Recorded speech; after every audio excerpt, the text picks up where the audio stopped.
میں نے دروازہ کھولا تو حیرت سے میری آنکھیں پھٹی کی پھٹی رہ گئی، کیونکہ سامنے ہی میرے دوست داؤد کی ماں کھڑی تھی۔ ہونٹوں سے خون نکل رہا تھا، آنکھوں پہ نیل کے بڑے بڑے نشان تھے۔ میں نے حیرت سے ان کی طرف دیکھا۔ اس سے پہلے کہ میں ان سے کچھ پوچھتا، تبھی داؤد کی ماں نے اپنے دوپٹے کے نیچے سے ایک پوٹلی نکالی، میرے آگے کی اور کہنے لگی، میرا نام عزیز ہے، میرا تعلق ایک بہت ہی متوسط گھرانے سے ہے۔ 5 بہن بھائیوں میں سب سے چھوٹا تھا۔ ابا سائیکل پر پھیری لگایا کرتے تھے اور اماں گھروں میں کام کاج کرتی تھی۔ اس کے باوجود گھر میں غربت کے ڈیرے تھے، کیونکہ خاندان بڑا تھا اور وسائل کم تھے۔ ماں باپ دونوں سارا دن گھر پر موجود ہی نہیں ہوتے تھے، لہٰذا ہم بہن بھائیوں کا روزانہ کا یہی معمول تھا کہ ہم اسکول سے آنے کے بعد اپنے بستے اندر پھینکتے اور گلیوں میں آوارہ گردی کرنے کے لیے نکل جایا کرتے تھے۔ میں اس وقت 5ویں یا 6ٹھی جماعت کا طالب علم تھا جب میری دوستی داؤد سے ہوئی۔ داؤد میرا ہی ہم جماعت تھا اور میری گلی کے پیچھے والی گلی میں اس کا گھر تھا۔ ایک دن اچانک اسکول میں ہمیں پتہ چلا کہ ہم دونوں قریب قریب ہی رہتے ہیں، تو اس دن سے ہماری دوستی کا آغاز ہو گیا اور ہم اکٹھے اسکول جانے لگے۔ اسکول تو خیر ہمارا زیادہ عرصہ نہ چل سکا، ہم دونوں نے مڈل تک ہی تعلیم حاصل کی، کیونکہ میری طرح داؤد بھی ایک غریب گھرانے سے تعلق رکھتا تھا۔ لیکن داؤد کا خاندان بڑا نہیں تھا، میرا تو 5 بہن بھائیوں میں آخری نمبر تھا، جبکہ ارشد اپنے والدین کا اکلوتا بیٹا تھا اور داؤد کے والد کچھ عرصہ قبل وفات پا چکے تھے۔ داؤد کی والدہ ہی گھر کا چولہا جلائے رکھنے کے لیے محنت کرتی تھی، وہ بھی میری ماں کی طرح لوگوں کو گھروں میں جھاڑو پوچھے کا کام کرتی تھی۔ ہم دونوں دوستوں نے 5ویں 6ٹھی جماعت کے بعد یہ معمول بنا لیا تھا کہ اسکول سے آنے کے بعد اسکول کا یونیفارم اتارے بغیر گلیوں کی خاک چھانتے رہتے، اور یہ معمول سورج غروب ہونے تک جاری رہتا تھا۔ داؤد کا تو مجھے علم نہیں، کیونکہ وہ اپنی ماں کا اکلوتا بیٹا تھا اور شاید اس کی ماں اس کی فکر کرتی ہوگی، لیکن میرے گھر میں میری فکر کوئی نہیں کرتا تھا، چاہے میں رات کے 7 بجے آؤں یا 10 بجے۔ میرے گھر میں کوئی کسی کو فرق نہیں پڑتا تھا۔ میرے ماں باپ شام ڈھلے سارے دن کے تھکے ہارے گھر واپس آتے تھے اور آتے ہی ساتھ ہی انہیں پیٹ بھرنے کی فکر ستانے لگتی تھی۔ اپنے ساتھ ساتھ اپنے 5 عدد بچوں کو کیا کھلانا، یہ سوچ انہیں پریشان رکھتی تھی۔ دھیرے دھیرے وقت گزرتا رہا، ہم دونوں دوستوں نے بھی لڑکپن سے جوانی کی دہلیز پر قدم رکھ دیا، اور جیسے جیسے وقت گزرتا رہا ہماری دوستی دن بدن مضبوط ہوتی جا رہی تھی۔ گزرتے وقت کے ساتھ ایک بات کا احساس ہو گیا تھا کہ اپنے پیٹ کی آگ کو بجھانے کے لیے خود کچھ کرنا چاہیے اور ماں باپ پر بوجھ بن کر نہیں بیٹھنا چاہیے۔ یہ سوچ تو آ گئی تھی، لیکن ہم کچھ کرنے کے قابل نہیں تھے، کیونکہ ہم دونوں 8ویں جماعت تک ہی پڑھے ہوئے تھے، اسی لیے نوکری کا تو سوال ہی پیدا نہیں ہوتا تھا۔ سب سے بڑی بات یہ قسمتی یہ تھی کہ ہم دونوں نے آوارہ گردی اتنی کی تھی کہ گلیوں کی خاک چھانتے ہوئے ہماری جو دوستیاں بنی تھیں اور جن کی محفل میں ہم بیٹھا کرتے تھے، وہ سب لوفر، لفنٹر، نشئی، جواری اور ایک نمبر کے نکمے تھے، اور اب ہم میں بھی وہ عادتیں دھیرے دھیرے سرایت کر رہی تھی۔ وہ کہتے ہیں نا، جیسی بیٹھک ویسی صحبت، تو ہم دونوں پر بھی ایسی بیٹھک کا اثر ہو رہا تھا۔ دوستوں کی دیکھی دیکھی ہم دونوں نے بھی نشہ شروع کر دیا تھا۔ پہلا کشرف ذائقہ چکھنے کے لیے لگایا تھا، اس کے بعد عادت پڑ گئی اور ایسی پڑی کہ ہم چھوڑ نہ سکے۔ لیکن ہاں، اس حد تک ذمہ داری آ گئی تھی کہ اب ہم دونوں سارا دن گلیوں میں آوارہ گردی کرنے کی بجائے کام دیکھا کرتے تھے۔ اب آپ اندازہ لگائیے کہ 2 نوجوان جو 8ویں فیل تھے اور اوپر نشے کی عادت میں تھے، انہیں کوئی کام پہ رکھے گا؟ ایک ہوٹل میں دونوں دوستوں نے ویٹر کی ڈیوٹی کا کام شروع کیا، مگر جب نشے کی طلب بڑھنے لگی تو وہیں ایک کونے میں بیٹھ کر سگریٹ پھونکنے لگے اور نشے میں دھت ہو کر آنکھیں بند کر لیتے۔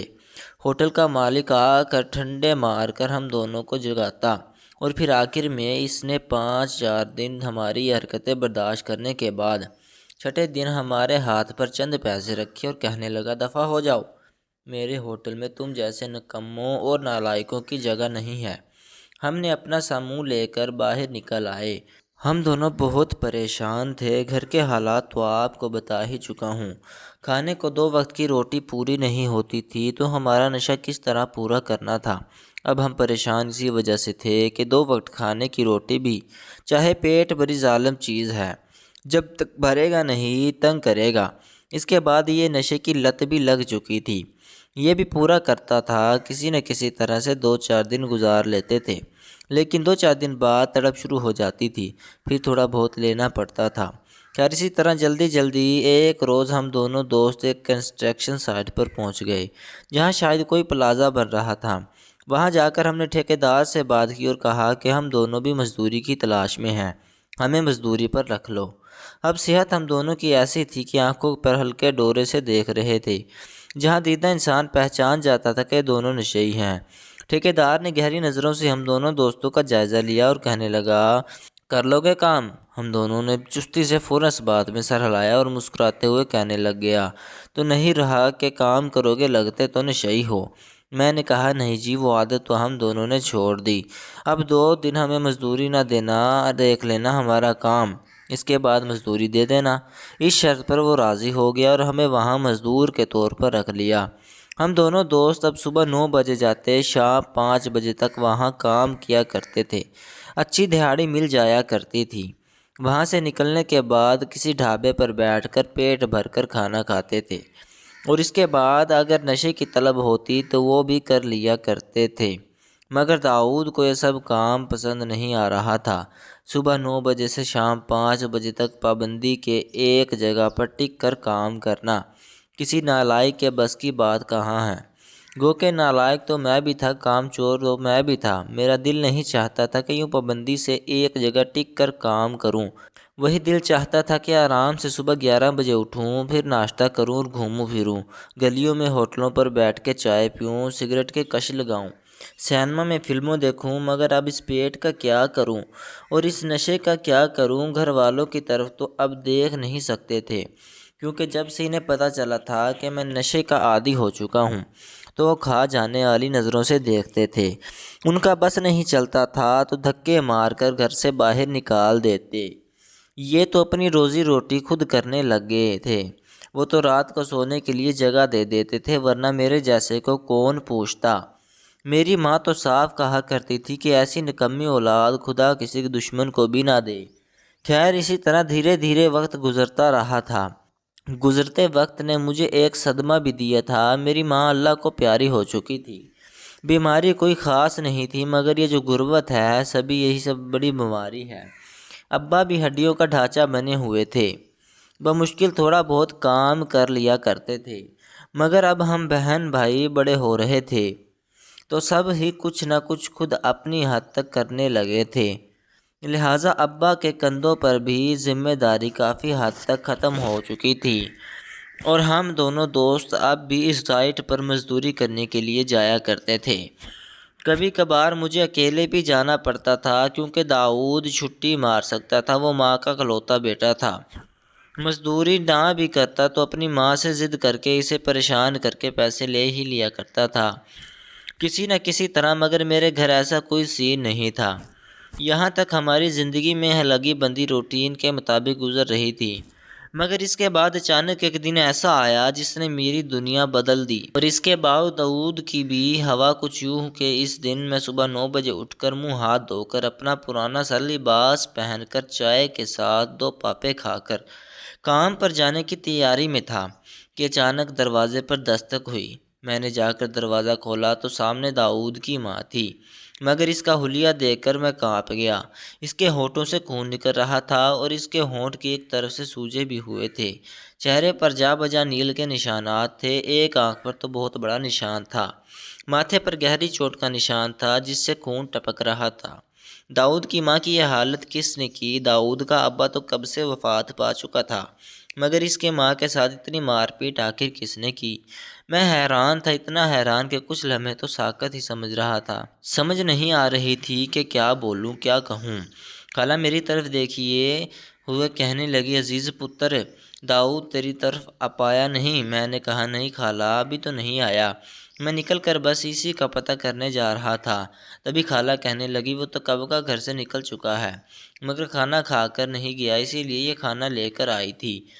تو بھی تو اس کے ساتھ وہیں جاتا ہے نا مزدوری کرنے، یہ کھانا اسے دے دینا، بھوکے پیٹ نکلا ہے، نہ جانے کب تک اپنا آپ چلاتا رہے گا اور بھوکے پیٹ کام کرتا رہے گا۔ یہ کہتے ہوئے خالہ نے اپنا دوپٹہ اٹھایا اور اس کے نیچے ایک چھوٹی سی پوٹلی میری طرف بڑھائی، یقیناً اس میں روٹی تھی۔ میں نے یہ پوٹلی تو تھام لی، لیکن میں اب بھی حیرت زدہ نظروں سے خالہ کے چہرے کی طرف دیکھ رہا تھا۔ کھانے کی وہ پوٹلی میرے ہاتھ میں دے کر خالہ مڑنے ہی والی تھی جب میں نے انہیں آواز دے کر روکا اور کہا رکیں خالہ۔ پھر وہ سوال کر دیا جو بہت دیر سے میرے دل میں ہلچل مچاتے ہوئے تھا۔ میں نے کہا خالہ یہ آپ کے چہرے پر کیا ہوا ہے؟ یہ خون کیوں نکل رہا ہے؟ میرا سوال سن کر خالہ کے چہرے پر اداسی کی مسکراہٹ پھیل گئی۔